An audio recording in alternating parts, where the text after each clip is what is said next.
হৈ গল পঞ্চায়ত ইলেকশন আহি গল জাননী আৰু এ জাননী জাৰি কৰিছে কোনে সকলোখিনি কম তাৰ কাৰণে চাব লাগিব ভিডিওটো আপোনালোকে অলপ শেষলৈ স্বাগতম জনাইছো সকলো বন্ধু বান্ধৱীকে মোৰ অন্য এটি নতুন ভিডিওৰ মাজলে আৰু আজি মই কওঁ আপোনালোকক এ জাননীটো জাৰি কৰিছে ৰঞ্জিত দাসে আৰু আপোনালোকে সকলোৱে জানেই নহয়নে ফেসবুকত একদম ভাইৰেল এই তিয়হটো এই বেঙেনাটো এই ভাত কেৰেলাটো এই খুচকহা সকলোবিলাক তেওঁ ফেসবুকত আপডেট দি থাকে আৰু তাৰ মাজতে তেওঁ আপডেট দিলে কি এবাৰ পঞ্চায়ত ইলেকশনত যিসকল মানে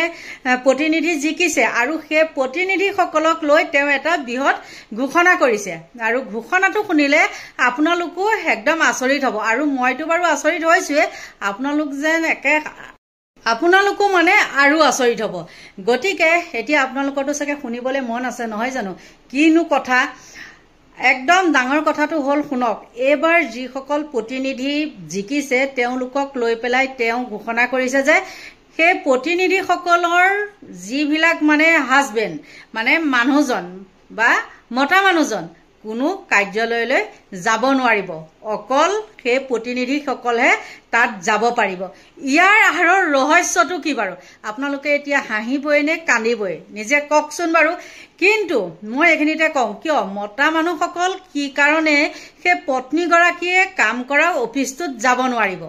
ইয়াত নিশ্চয় কিবা ৰহস্য লুকাই থাকিব লাগিব নহয় জানো কাৰণ আপোনালোককটো কোনো বিশ্বাস কৰিব নোৱাৰে কাৰণ অৰুণোদয় ফৰ্ম এখন দিম বুলি কৈও আপোনালোকে যিবিলাক মহিলাক অশালীন মন্তব্য আগবঢ়ায় আমি নিউজত দেখি আছো অকল মোবাইলটো আমি এনেই কিবা কিবি আলটু ফালটু কৰিবলৈ নাচাও নহয় নিউজো চাওঁ আৰু নিউজত আমি সকলোখিনি দেখি আছো আৰু তেনেকুৱা বহুত উজৰ আপত্তি আহিছে আৰু এটো কি ভাবি গুনি পেলাই বাৰু তেওঁ কলে ককচোন আপোনালোকে যে মতা মানুহসকল আহিব নোৱাৰিব তেওঁলোকৰ আপত্তিটো কি আৰু ময়ে কৈছো যেনিবা সেই প্ৰশ্নটো উত্তৰ ৰঞ্জিত দাসে বাৰু দিবনে হা কাৰণ এবিলাক ফকটিয়া কথা নহয়নে বাৰু আৰু এইবিলাক কথানো বাৰু তেনেকে কয়নে কি অভদ্ৰামী কথা কি অসভ্যালী কথা কিছুমান নহয় জানো আৰু তেনেকে কোৱা লগে লগে মানুহৰ মন আজিকালি কেনেকুৱানো পটককে আমাৰ মনলৈও হেতুহে আহিব মতা মানুহজন যাব নোৱাৰে তাৰ মানে কি নিশ্চয় ইয়াত কিবা এটা ফালতুমি কাম চলিব হেতু কাৰণেহে যাব নোৱাৰে প্ৰথমতে মানুহৰ কিন্তু মনলৈ হেতুৱে আহিব আৰু নহলেনো মতা মানুহক কিয় বাধা দিব বাৰু এটোৰ কথাটো ৰঞ্জিত দাসৰ কথাটো গল এবিলাক ভাত কেৰেলা তিয়হ দেখাই থকা মানুহ তেওঁ হেয়াতে যাব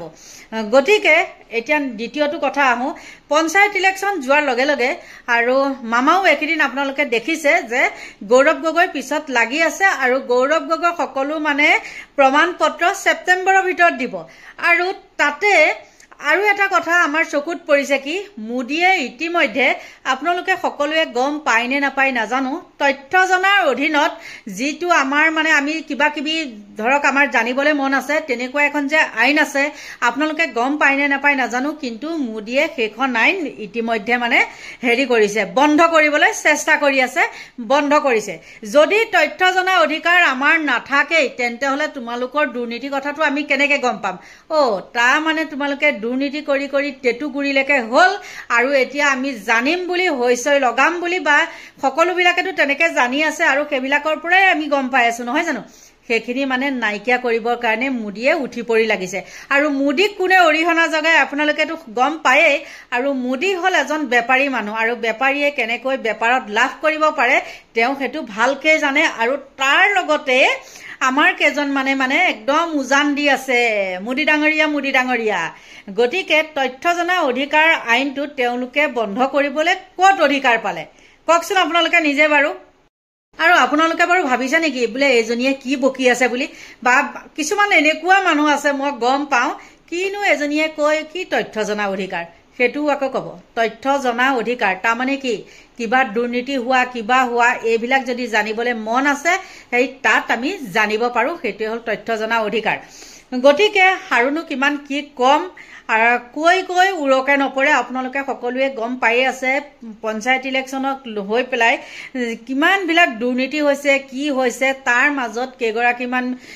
হৰা বিজেপি পাৰ্টিও মানে আকৌ বিজয় হৈছে বুলি ঘোষণা কৰি পেলাই তেওঁলোকক তেনেকে আনিছে আৰু আপোনালোক মানে কথা বহুত উলাই গৈ থাকে দেই আৰু এটা মই কথা কওঁ শুনক আপোনালোকে যে কিছুমানে কয় একো দুৰ্নীতি হোৱা নাই কিছুমানে তেনেকে কয় কয় যিবিলাক অন্ধভক্ত তেওঁলোকে এইটো কথা কয় আচলতে সকলোৱে নকয় এইখিনিতে মই আপোনালোকক কওঁ শিৱসাগৰত যেতিয়া মানে কেইটামান হেৰি আমাৰ যে ৱাৰ্ডত হাৰিছে তাত কি হৈছে জানে হাৰিছে হওক বা যিবিলাকত জিকিছে তাতো মানে আৰু কেনেকুৱা হৈছে যেতিয়া মানে ভোট বাকচবিলাক তাত নিছে আমাৰ কিছুমান হেৰিয়ে মানে প্ৰাৰ্থীয়ে হওক বা তাত থকা মানুহে হওক কি কৰিছে ৰাইজ দলৰ মানুহে তাত কিছুমান কইন্স মানে ভৰাই দিছে মানে প্ৰমাণটো চাবৰ কাৰণে কিন্তু সেই কইন্স থকা বাকচকেইটাত তাত পোৱাই নগ'ল তাৰ মানে কি বাৰু এইবিলাক জানো দুৰ্নীতি নহয় হা গতিকে 2 নম্বৰীবোৰৰ কথা কৈ কৈ উৰকে নপৰে আৰু আচলতে মই আজি ভিডিঅ'টো বনাবলৈ লৈছিলো ৰঞ্জিত দাসৰ কথা লৈ পেলাইহে কিয়নো মতা মানুহসকল তাত যাব নোৱাৰে সেইটোৰ ওপৰতহে কিন্তু তাৰ পৰা গৈ পেলাই ফালৰি কাটি আকৌ মই কোবা পালুংগে দেই কাৰণ কি জানে ইটো লগত সিটো লিংক থাকে আজিকালি কথাবিলাক সেইটো কাৰণে মানে মই ক'বলৈ বাধ্য হ'ম কথা এষাৰ আছে নহয় বোলে ইয়াত মাইলু টিপা গড়গাঁও পালেগৈ শিপা ঠিক তেনেকুৱা গতিকে আৰু ক'বলগীয়া আছে বুলি নাভাবো মই আজি ভিডিঅ'টো তেনে একদম সুমুৱাই পেলাই কৈ থৈ দিছো মানে ৰঞ্জিত দাসৰ এটো যেটো মানে চকুত পৰিলে সেইটো হৈ পেলাই মাত নমতাকৈ থাকিব নোৱাৰিলো গতিকে এতিয়া যদি আমি মাত নামাতো ইয়াৰ পিছত যেতিয়া ঘটনা হৈ যাব আমাৰ মাত মতা কিবা হেৰি থাকিব জানো মানে ৰাস্তা থাকিব জানো প্ৰথম অৱস্থাতে এটো আমি বিৰোধ কৰিব লাগিব কি কাৰণেনো মতা মানুহ কাৰ্যালয়লৈ বা অফিচলৈ যাব নোৱাৰিব হয় না নহয় আৰু সকলোৱে তাত উঠি পৰি লাগক এই কথাটো ৰঞ্জিত দাসে কিয় ক'লে এটো আকৌ কেনেকুৱা ধৰণৰ কথা এইখিনি আছিল মোৰ ভিডিঅ'টো আৰু সদৌ ভাষৰ সকলোৰ পৰাই মানে লৈছো বিদায় যদি মই কিবা ভুল কৈছো ক্ষমা কৰিব আৰু যদি মোৰ ভিডিঅ' চাই আপোনালোকে সঁচাকে ভাল পায় তেন্তে হলে লাইক কৰিব কমেন্ট কৰিব আৰু যদি পাৰে সাবস্ক্ৰাইব কৰি দিব আজিলৈ বাই বাই